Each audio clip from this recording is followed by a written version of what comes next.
സ്വാഗതം. പ്രശസ്ത പരിസ്ഥിതി ശാസ്ത്രജ്ഞൻ ഡോക്ടർ മാധവ് ധനഞ്ജയ ഗാഡ്ഗിൽ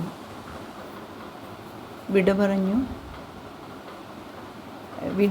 എന്നൊക്കെ പറഞ്ഞാൽ ചിലവർക്കൊന്നും മനസ്സിലാവുന്നില്ല. എന്താണ് ഈ വിട പറഞ്ഞു, നമ്മളെ വിട്ടുപോയി കേട്ടോ. പ്രണാമം. പരിസ്ഥിതി വിദഗ്ധനാണ് മാധവ് ഗാഡ്ഗിൽ. 1942 പൂനെയിൽ ജനിച്ചു. 2026 ജനുവരി 7 അന്തരിച്ചു. പരിസ്ഥിതിക്ക് വേണ്ടി വാദിച്ചിരുന്ന മുഴക്കമുള്ള ശബ്ദമായിരുന്നു അദ്ദേഹത്തിൻ്റേത്. ആ മുഴക്കമുള്ള ശബ്ദം ആരും കേട്ടതായി നടിച്ചില്ല. പരിസ്ഥിതിക്ക് വേണ്ടി വാദിച്ചിരുന്ന ആ മുഴക്കമുള്ള ശബ്ദം ആരും കേൾക്കാതെ പോയി. ഈ വിഘടിച്ച ഭൂമി അദ്ദേഹത്തിൻ്റെ ചിന്തകളെ ദുഃഖത്തിലാഴ്ത്തി. പ്രകൃതിയോടും പരിസ്ഥിതിയോടുമുള്ള ഗാഢാനുരാഗം, പശ്ചിമഘട്ടത്തിനോടുള്ള പ്രണയം, വലിയ ദുരന്തം ഉണ്ടാകാനിരിക്കുന്നു എന്നുള്ള മുന്നറിയിപ്പ്. പക്ഷേ ഇതൊന്നും ആരും ശ്രദ്ധിച്ചില്ല. നമ്മളെല്ലാവരും അതെല്ലാം ശ്രദ്ധിക്കേണ്ടതാണ്.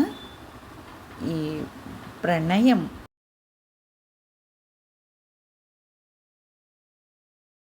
വെസ്റ്റേൺ ഗട്ട്സിനോട് മാത്രമല്ല, പ്രകൃതിയോടും പ്രപഞ്ചത്തോടെല്ലാം നമുക്ക് പ്രണയം ഉണ്ടാവേണ്ടതാണ്. ധാരാളം പറയാനുണ്ട് കേട്ടോ, പക്ഷേ ഞാൻ കുറച്ചേ പറയുന്നുള്ളൂ. ലാർജ് സ്കെയിൽ വൈദ്യുതി പവർ പ്ലാന്റ് പാടില്ല. റോഡുകളെ പറ്റി പറഞ്ഞു. വലിയ എക്സ്പ്രസ് ഹൈവേ, പിന്നെ കൃഷിഭൂമിയായും വനഭൂമിയായും കാത്തു സൂക്ഷിക്കണം. ആവശ്യമുള്ള കാര്യങ്ങൾ കൃഷിയായിട്ട് തന്നെ എന്തൊക്കെയാണ് കൃഷി ചെയ്യേണ്ടതെന്ന് നമുക്കറിയാം. അതിനുവേണ്ടി സാമ്പത്തിക നേട്ടത്തിനായിട്ട് യൂക്കാലിപ്സ് കൃഷി അങ്ങനെയൊന്നും പാടില്ല എന്നൊക്കെയാണ് പറയുന്നത്. നിങ്ങൾ ഈ റിപ്പോർട്ടുകളെല്ലാം വായിച്ച് മനസ്സിലാക്കുമ്പോഴാണ് മനസ്സിലാവുള്ളൂ എന്താണ് പറയുന്നതെന്ന്. ഇതെല്ലാം നിങ്ങളറിയുക, അല്ലെങ്കിൽ കുറച്ചൊക്കെ ഞാൻ പറയുന്നതിൽ നിന്ന് മനസ്സിലായില്ലേ, അപ്പോൾ നിങ്ങളറിയുക. അദ്ദേഹം പറഞ്ഞതിൽ നിന്നും വിപരീതമായിട്ടാണ് ഇപ്പോൾ ഇവിടെയെല്ലാം നടന്നു വരുന്നത്. ഇപ്പോൾ നമുക്കറിയാമല്ലോ, കായൽ നികത്തുന്നു, തോടുകൾ നികത്തുന്നു, പാടങ്ങൾ നികത്തുന്നു, പിന്നെ ഓരോരോ വ്യവസായ സ്ഥാപനങ്ങൾ വരുന്നു. എന്താണ് ഗാഡ്ഗിൽ കമ്മിറ്റി റിപ്പോർട്ട്? പശ്ചിമഘട്ടത്തെ സംരക്ഷിക്കുക മാത്രമല്ല, ഭൂമി ചൂഷണം തടയുക. അതെന്തൊക്കെയാണെന്നറിയാമല്ലോ. ഭൂമി ഖനനം, ക്വാറികൾ, അതെല്ലാമാണ്.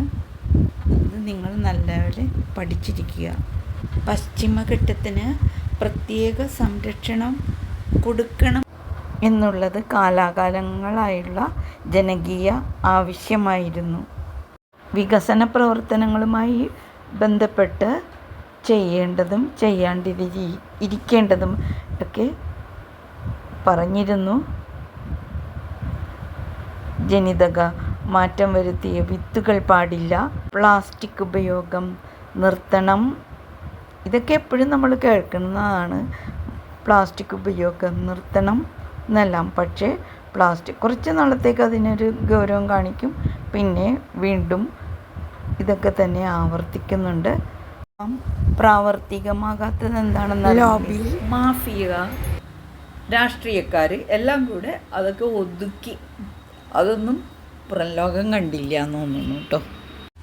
ഇന്ത്യൻ ഇൻസ്റ്റിറ്റ്യൂട്ട് ഓഫ് സയൻസിൻ്റെ പ്രൊഫസറായിരുന്നു. ഭൂമിയുടെ ചാമ്പ്യൻസ് ഓഫ് ദി എർത്ത്, പ്രശസ്ത പരിസ്ഥിതി ശാസ്ത്രജ്ഞൻ.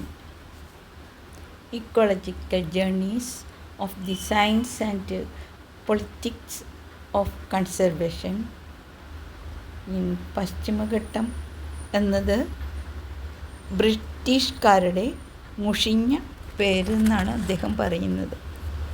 ബ്രിട്ടീഷുകാരൻ നമ്മുടെ കാര്യങ്ങളതെല്ലാം നിങ്ങൾക്കറിയാവുന്നതാണ്. സ്വാതന്ത്ര്യം കിട്ടുന്നതിന് മുമ്പ് ബ്രിട്ടീഷുകാരുടെ വരവും നമ്മളുടെ സാമ്പത്തിക ഇതെല്ലാം അവരെടുത്ത് കൊണ്ട് അതൊന്നും പറയേണ്ട കാര്യമില്ല, എല്ലാവർക്കും അറിയാവുന്ന കാര്യങ്ങളാണ് ഇതെല്ലാം.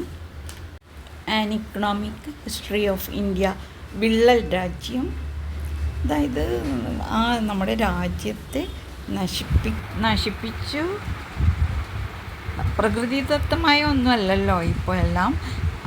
ചുരുക്കി പറഞ്ഞാൽ, ഞാൻ അധികം പറഞ്ഞു കുളമാക്കുന്നില്ല കേട്ടോ, അല്ലാണ്ട് തന്നെ കുളമാണ്.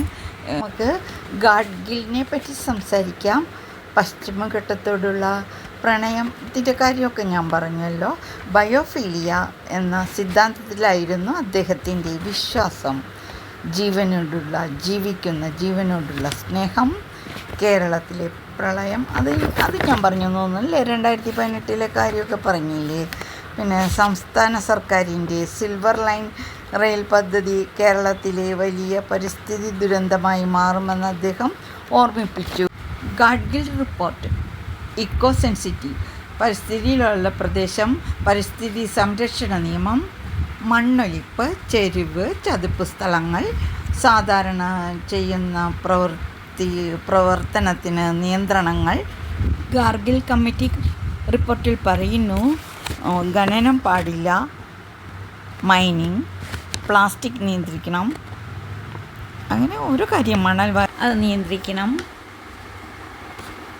മലിനീകരണം നടത്തുന്ന വ്യവസായശാലകൾ പാടില്ല.